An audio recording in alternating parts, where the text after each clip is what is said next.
It's no secret that the police force have a tough time with Dodge Hellcats and the people driving them. But there's a lot more to this story than you've ever realized, because the history between Dodge Chargers and the police force is actually a lot more alarming than you may think. Here's the situation, people. Dodge has always handed over Chargers to the cops to be used as police cruisers. But, and you may have a theory as to why this is, Dodge has always held back their fastest cars from the police, to the point where they're not even available to be used as police cruisers. And this isn't even the most bizarre part of the story. Let me explain. When Dodge first introduced the Charger Pursuit made for police departments, it was kind of quick, but not even close to the quickest car they make. Your average Joe like me could buy the Charger SRT8, which had more speed, more power, and a top end that the police cruiser could only dream of. It was like selling the cops a water gun, while the street racers got a flippin' flamethrower. The real insanity though all started in 2015.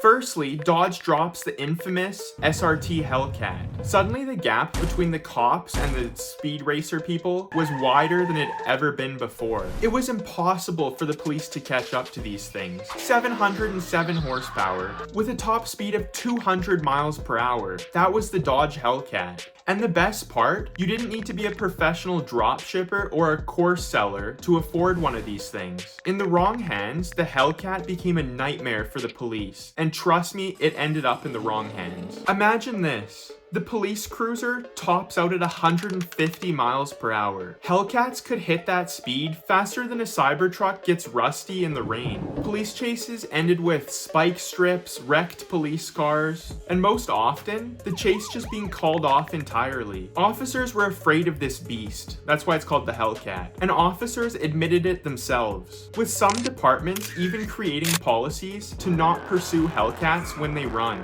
It's just too unsafe, and honestly, those police explorers can't keep up.